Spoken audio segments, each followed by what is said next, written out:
हरि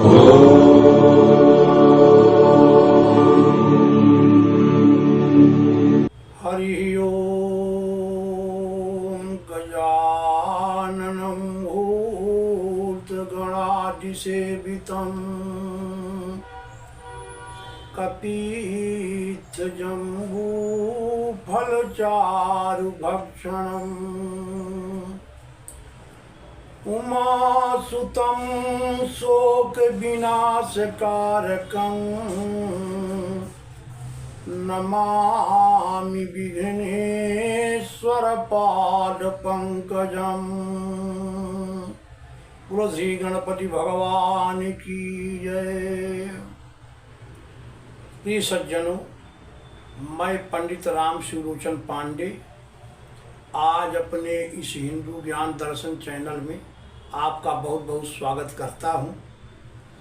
और आज हम चर्चा करना चाहेंगे कि जिन जातकों का जन्म वृश्चिक लगन में होता है उसका क्या फलादेश होता है।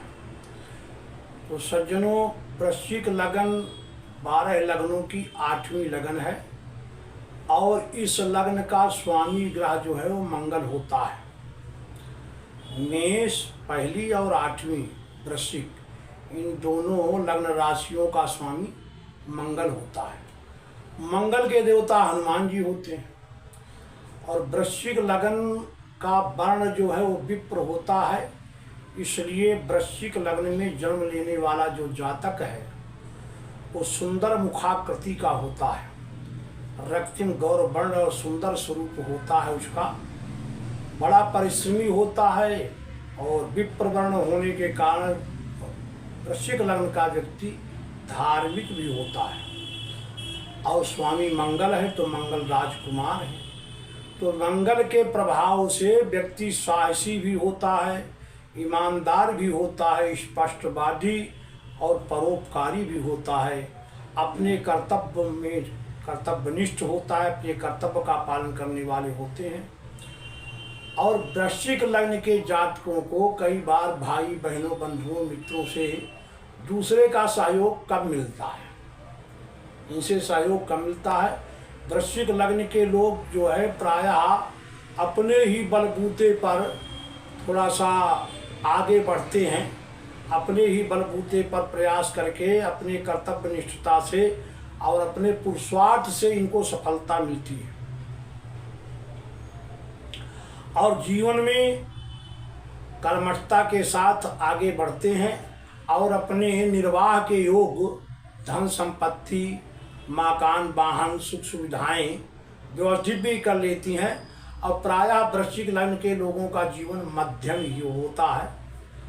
हाँ, यदि वृश्चिक लग्न में ग्रहों का योग अच्छा बन जाए, वृश्चिक लग्न में भाग्येश चंद्रमा और लग्नेश मंगल, अगर मंगल और चंद्रमा की युति कहीं लग्न में ही हो जाए तो मंगल के द्वारा रचरुचक योग तो बनता ही है, पर चंद्रमा वृश्चिक लग्न में यद्यप जाकर के थोड़ा नीच तो होता है, पर वहाँ नीच भंग योग भी मित्र के साथ होने पर होता है और उससे फिर वृश्चिक लग्न का व्यक्ति बड़ा भाग्यशाली हो जाता है।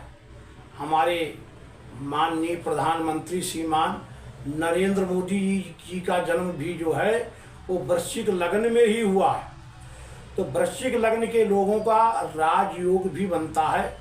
पर हाँ, यदि कुछ ग्रह अपने स्थिति में बन जाएं, ऐसे आ जाएं, जैसे लग्न में चंद्रमा पहुंच जाए भागेश और मंगल स्वयं का स्वग्रही हो जाए, रुचक योग पंच महापुरुष योग बना दे, तो ये पंच महापुरुष योग बनता है। और वृश्चिक लग्न में शुक्र भी अगर सप्तम भाव में आ जाए अपनी वृष राशि में, तो सप्तम भाव में आकर के शुक्र भी वृश्चिक लग्न में मालव्य नाम का पंच महापुरुष योग बना देता है। और अगर शुक्र सप्तम भाव में आ जाए तो वहाँ सुंदर पत्नी होती है और व्यवसाय सुंदर होता है, साझेदारी बड़ी अच्छी चलती है और आज्ञाकारिणी पत्नी होती है। शुक्र पर शुक्र, अकेला शुक्र सप्तम भाव में ठीक भी नहीं माना गया। अगर कहीं शुक्र के साथ और कोई शुभ योग का बन रहा हो, चंद्रमा आ जाए, शुक्र के साथ मंगल आ जाए सप्तम भाव में, तो भी बड़ा योग अच्छा बनता है। और शुक्र जो है वो मंगल का ना तो शत्रु है और ना ही मित्र है। शुक्र मंगल का सम कारक ग्रह है। यद्यपि द्वादशेश और सप्तमेश ये दोनों होने के कारण शुक्र मंगल वालों का मार्केज भी शुक्र ही बनता है। पर शुक्र अच्छा फल भी देता है। अच्छे फल में व्यवसाय व्यापार में, साझेदारी में और पत्नी भाव में, दाम्पत्य जीवन के लिए शुक्र अच्छा फल देता है। तो यहाँ पर पंच महापुरुष योग बनता है, माने रुचक योग बनता है और मालव्य योग बनता है। और चतुर्थ भाव में शनि अगर अपनी कुंभ राशि में आ जाए वृश्चिक लग्न के में, तो शनि के द्वारा भी सस नामक पंच महापुरुष योग बनता है। पर मंगल शनि का थोड़ा शत्रु भाव होने से, समशत्रु योग होने से विशेष करके शनि का ये योग वृश्चिक लग्न वालों के लिए बहुत अधिक अच्छा फल देने वाला, फलदायी नहीं होता। तो इस प्रकार से वृश्चिक लग्न के मूल त्रिकोण जो है स्थान, लग्न का स्वामी मंगल, पंचम का स्वामी बृहस्पति और नवम का स्वामी चंद्रमा। तो चंद्रमा गुरु और जो है मंगल, वैसे तो मित्र भी, दशमेश सूर्य भी वृश्चिक लग्न के लोगों के लिए मित्र होता है।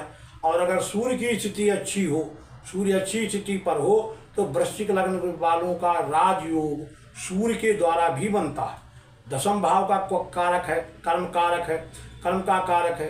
तो इस प्रकार से वृश्चिक लग्न के लोगों के लिए सर्वोत्तम जीवन में स्वास्थ्य लाभ के लिए मूंगा रत्न धारण करना चाहिए। और वृश्चिक लग्न के लोगों के भाग्य वृद्धि के लिए अच्छी क्वालिटी की साउथ वाली हैदराबादी मोती जो होती है, यहाँ जो एक मोती बन करके आती है, जो एक तरफ चपटी सी होती, चमकती ज़्यादा है, पर वो अच्छी मोती नहीं होती। अच्छी क्वालिटी की मोती हैदराबादी जिसको कहते हैं, वो कंचे के जैसे बिल्कुल गोल होती है। उस गोल वाली मोती को चांदी की अंगूठी में धारण करने से वृश्चिक लग्न वालों का भाग्योदय होता है, उनके भाग अच्छा काम करती है। मूंगा रत्न धारण करने से चांदी की अंगूठी में वृश्चिक लग्न वालों का स्वास्थ्य अच्छा रहता है। और सहयोग की रत्न तो वृश्चिक लग्न के लोग माणिक और पुखराज भी पहन सकते हैं। तो इस प्रकार से वृश्चिक लग्न के लिए सर्वोत्तम मूंगा और मोती और माणिक और पुखराज उसके सहयोगी रत्न होते हैं। तो इस प्रकार से वृश्चिक लग्न के लोगों की बात कहा। वृश्चिक लग्न के लोग प्रायः साधारण जीवन जीते हैं, उनके पास अपने निर्वाह के योग, हर प्रकार के वाहन, व्यवसाय, धन संपत्ति वगैरह का संग्रह करते हैं। पर अगर ग्रहों ने अच्छा योग बना दिया, जैसे रुचक योग बन गया, शश योग बन गया, चंद्रमा जाकर लग्न में बैठ गया, या मंगल और चंद्रमा का योग हो गया, कच्छ शुभ केंद्र में पहुंच गए और ये पापाक्रांत न हुए, नीच आदि के न हुए, तो फिर अच्छे योग बन जाते हैं। तो वृश्चिक लग्न के लोगों को बड़े बड़े सेना के अधिकारी बनते हुए देखा जाता है, मुख्यमंत्री बनते हुए देखा जाता है, प्रधानमंत्री बनते हुए देखा जाता है। तो इस प्रकार से वृश्चिक लग्न के लोगों का फल है और अच्छा जीवन जीते हैं, सात्विक प्रवृत्ति के होते हैं, धार्मिक होते हैं। और हाँ, माने उग्र भी तुरंत हो जाते हैं। अगर वृश्चिक लग्न के लोगों के साथ कोई विपरीत परिस्थिति आ जाए तो तुरंत क्रोधावेश में और लड़ने झगड़ने के लिए भी खड़े हो जाते हैं। माने सहनशील नहीं होते, वो घर में घुस करके भी मारने वाले होते हैं। वृश्चिक लग्न के लोग प्रायः ऐसा भी देखा जाता है, अगर उन्हें कोई छेड़े तो फिर वो घर में घुस करके मारने वाले भी हो जाते हैं। तो ऐसा वृश्चिक लग्न के लोगों का फलादेश होता है। इनका भाग्योदय का जो समय होता है वो विशेष करके 28 से और 32 के बीच में होता है। और भाग्योदय कारक वर्ष इनके प्रायः जो कहे गए हैं वो 24, 28, 32 और 36 और 44वें कहे गए हैं। वृश्चिक लग्न के लोगों के लिए जो कष्टदायक समय कहा गया है वो 11वां, 27वां, 38वां, 52 और 58वें वर्ष जो है कष्टदायक कहे गए हैं। और वृश्चिक लग्न के लोगों को कई बार पूर्णायु, शतायु योग भी देखा जाता है। माने ऐसे लोगों का अरिष्टादि ग्रह दोषों की शांति हुई तो प्रभु की कृपा से वृश्चिक लग्न के लोगों को 100 साल की आयु भी देखी जाती है। ये वृश्चिक लग्न के जातक जातिकाओं का फलादेश है। और यहाँ तक मेरे इस वीडियो को देखने का आपका बहुत बहुत धन्यवाद। हरि ओम।